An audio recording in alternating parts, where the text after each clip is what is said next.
సాఫీగా సాగిపోతున్న నావలో కుటుంబంలో మరి దేవుడు ఎందుకు కన్నెర్ర చేశాడు? దేవుడు కళ్ళు కుట్టాయో, లేకుంటే కొంతమంది నమ్మినట్టుగా నరుల దృష్టి పడిందో ఏమో తెలియదు. కానీ పాపం ఎస్ జానకి కుటుంబం చాలా చక్కగా గడిచి అర్ధాంతరంగా సినిమా కష్టాల్లాగా ఒకదాని వెంట ఒకటి వచ్చి ఆమె నిజంగా ఎస్ జానకి ఆవిడ గాడ్ గిఫ్టెడ్ లేడీ. ఆవిడ గురించి చెప్తూ ఉంటే ఆవిడ సంగతి నేను మీకు కొన్ని వివరాలు కొద్దిగా చెప్తాను, కానీ ఎక్కువ టైం పడుతుంది. కానీ చూడండి, ఆవిడ చిన్నప్పుడు ఒక సర్కస్కి వెళ్తే ఆ సర్కస్లో వాళ్ళు ఎలా చేస్తున్నారో అలాగా తన ఇంటికి వచ్చి ఒక పెద్ద తాడు ఇక్కడికి ఈ రోడ్డుకి చివరి నుంచి ఆ రోడ్డు చివరికి కట్టేసి ఆ తాడు మీద నడిచేదంట ఎట్ ది ఏజ్ ఆఫ్ 6. అలాగే వాళ్ళు ఎలా పల్టీ కొడతారో అలాగా ఒక 6-7 పల్టీ టక్ టక్ టక్ టక్ కొట్టేసేదంట. అలా ఏది చూస్తే దాన్ని వెంటనే పట్టేసేది అమ్మాయి. అలాగే ఎవరైనా ఏదైనా 3 సంవత్సరాల వయసులోనే ఆవిడ ఏ పాట విన్నా సరే ఆ పాటని అదే సేమ్ టు సేమ్ తను పాడేసేది.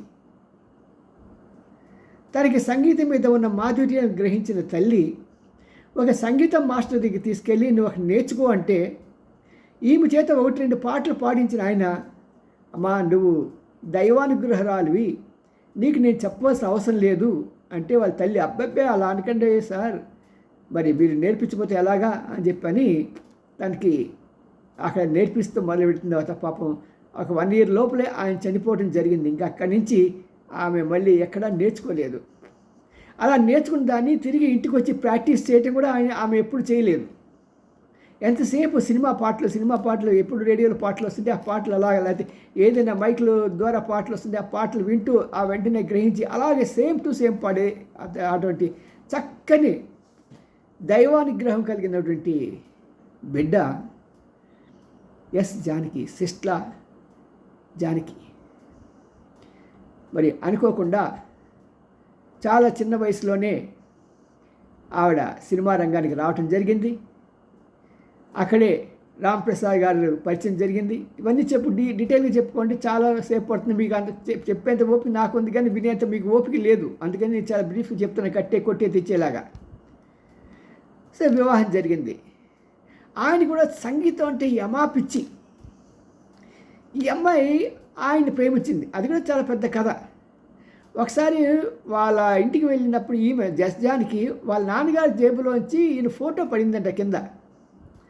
ఆయనకి కనపడకుండా ఈమె ఫోటో చూసి చాలా బాగుందని దాచుకుంది. ఇంకా అప్పటి నుంచి అతన్ని ప్రేమించడం మొదలుపెట్టింది. అనుకోకుండా అక్కడ ఒకసారి వాళ్ళ సిస్టర్, అంటే ఈ కాబోయే భర్త యొక్క సిస్టర్ వాళ్ళ ఇంటికి ఈమె వెళ్ళినప్పుడు ఈమె ఉన్న సమయంలోనే అతను రావటం జరిగి అలాగ వాళ్ళ యొక్క కలయిక అది ప్రేమగా మారి వివాహం చేసుకున్నారు. వారికి చక్కగా ఒక మంచి కుమారుడు కలిగాడు. అతని పేరు మురళీకృష్ణ. అతను కూడా సాఫీగా సాగిపోయింది. ఒక పక్క సంసారం ఇలాగ ముందుకెళ్తుంటే అనుకోకుండా పాపం ఆవిడకి ఆస్తమా రావటం వలన చాలా ఇబ్బంది పడింది. ఆ ఇబ్బందుల్లోనే ఎక్కడా వెనకడుగు వేయకుండా భర్త సహకారంతో ఈమె ఎంత కంటికి రెప్పలా కాచుకునేవాడు. ఎందుకంటే ఈమె ఆస్తమా పేషెంట్. ఈ ఆస్తమా పేషెంట్ ఈ పాటలు పాడాలి, ఇక లంగుల మీద ఎఫెక్ట్ అవుతుంది అనే సంగతి తెలిసి ఎంత జాగ్రత్తగా ఉండేవాడంటే అంత జాగ్రత్తగా ఉండేవాడు.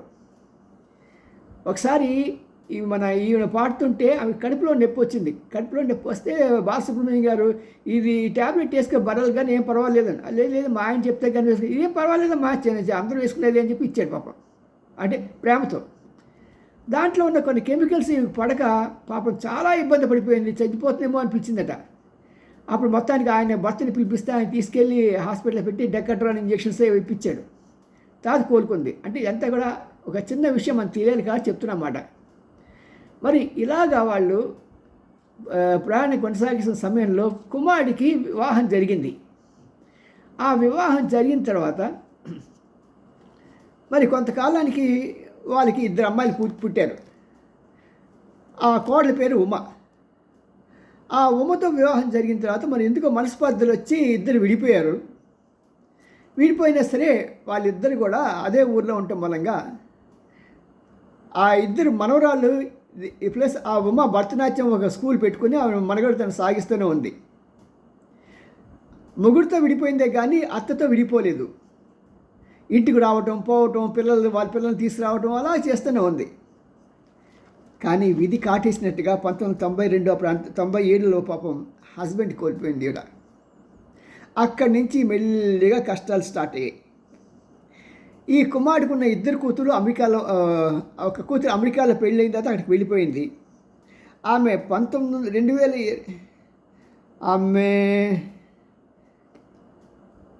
2022లో జాన్వరిలో ఆమె అనుకోకుండా యాక్సిడెంట్ చనిపోయింది. ఈ భారాన్ని లేకుండా ఉన్న సమయంలో తన కుమారుడు 2026 జనవరి 22న చనిపోయాడు. ఒకదాని వెంబడి ఇంకోటి అలాగ వరుసగా కష్టాలు వచ్చి ఈమెని కబలించేసేయండి.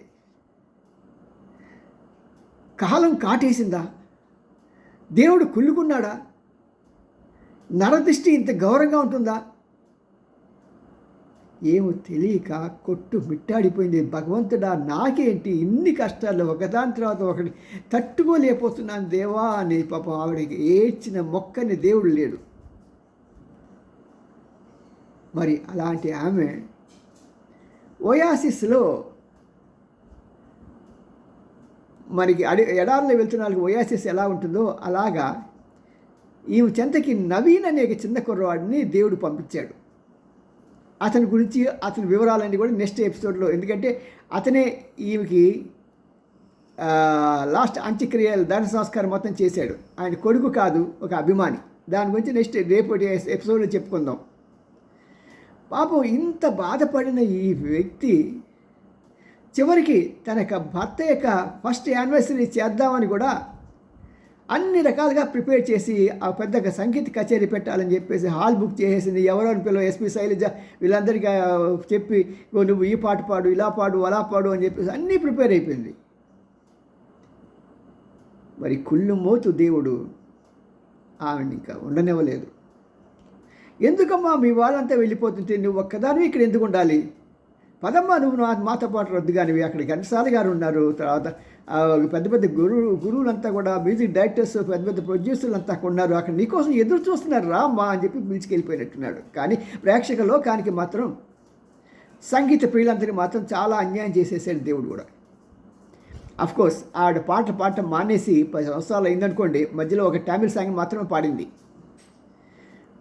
మరి అలాంటి అంటే మనకి ఎలా ఉంటుందంటే, పెద్ద దిక్కు లేని చోట ఏనుగు తల తీసుకొచ్చి పెట్టమంటారు గుమ్మానికి.